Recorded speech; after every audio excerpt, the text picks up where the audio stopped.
Happy Friday, Team Laura. I hope that you are going to have a fantastic weekend, depending on whatever you do.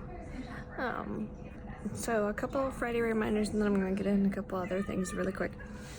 So for people who do defined benefits quotes, I do want to let you know that the timing, make sure you always look at the KB entry, because I looked at the KB entry and the next day the email went out for the timing and it was updated 2 days before I looked at the KB entry. But the timing right now for normal quotes is 3 weeks and the complex quotes is 7 weeks.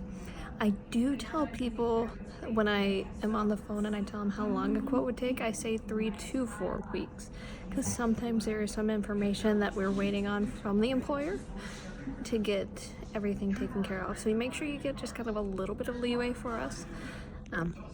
I do also want to make sure, because I got kind of checked up on this on quality, so when you're getting time it, make sure you say business days for everything except for the week timing.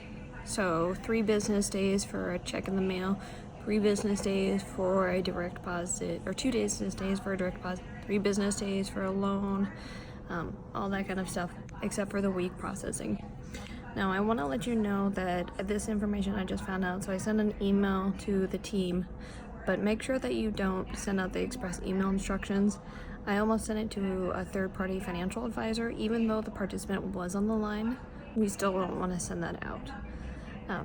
So make sure that you kind of are aware of that. If you ever have any questions in regards to can I do this, can I not, message Laura, talk to a helpline specialist, talk to a senior, and see if you can.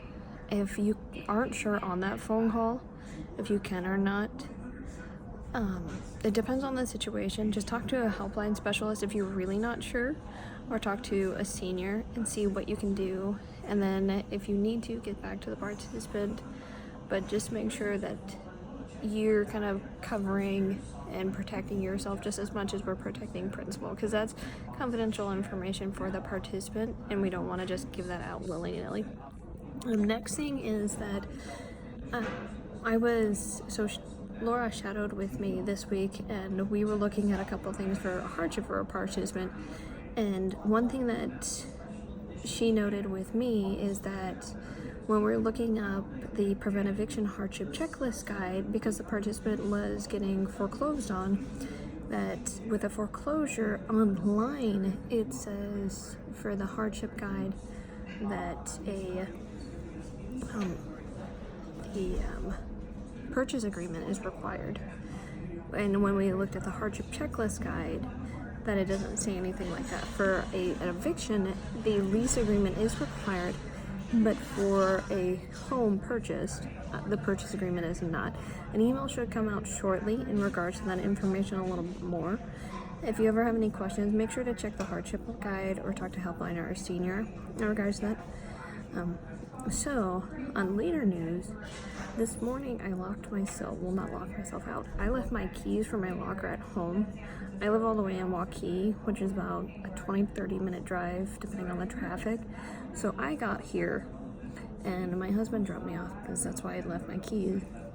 And he was all the way home by the time that I was able to realize I forgot my keys. So we had to get the keys and come all the way back. But in the meantime, I was able to call security and get my keys back. So when that happens to you, there is a fun little phone number right there that you need to call if you leave your keys. You call that phone number, you tell them your name. You may want to say that your manager is Laura Millen, and then give them your locker number. You'll need to just stand by your locker, and you'll be able to flag them down when they come. But otherwise, they won't be able to open it for you. So make sure you're standing next to your locker when they come, or they're not going to open it. A couple of the things I want to go over is that one thing that I guess for me personally is that when I was a kid, I'm the oldest of 5. So I always helped my brothers and sisters, but I didn't ever really ask for help too much because I felt that I didn't need it because I had siblings who were younger than me. one thing that if you struggle with asking for help, it's okay. And if you realize that with work you're struggling, even with your personal life, if there's something that you like need to get off your shoulder, if you're struggling and you realize that it may be affecting your work, I don't need to know. But you may just want to talk with Laura. Is a wonderful manager. Just talk with her. If you realize that, hey, my work is getting affected by something that's going on with my life, and she's going to be able to help you. You don't have to get so in-depth about it, but she can help you out. And that's the wonderful thing about our manager. She is fantastic and understanding. And if you realize you're struggling with work, even if there's not something going on personally in your life, but you realize, okay, I'm just not getting this, or I'm struggling with being able to get my after call work down, or I'm realizing that I'm having to go to the bathroom like 15 minutes before one of my breaks. Like, just see if there's something that you can do to try and change your breaks or anything like that. Just work with Laura if you're realizing you're struggling on something. I know that one thing that I've struggled with when I first started, and I'm a little bit now, is my quality.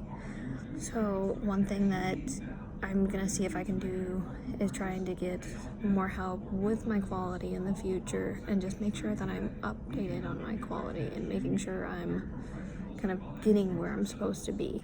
And you guys can always do that. Like, I know Chris and Taylor are awesome at helping us with our after call work, our adherence, making sure where we're struggling, where we're doing really good, and what we can keep doing.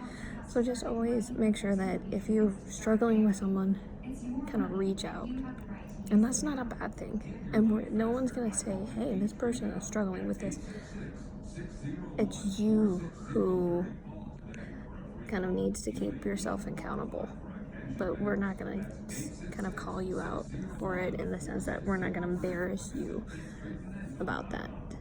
So you just want to make sure you keep yourself accountable for yourself. That way you can excel in the future. Because when you excel now, you're able to get those promotions. You're able to kind of start to work on different types of accounts and calls and get to do better things. And then you also get those bonuses and promotions next year and the year after that, because you keep working hard, and it's a good thing for you. But I hope you guys have a great rest of your day and a great weekend. Bye.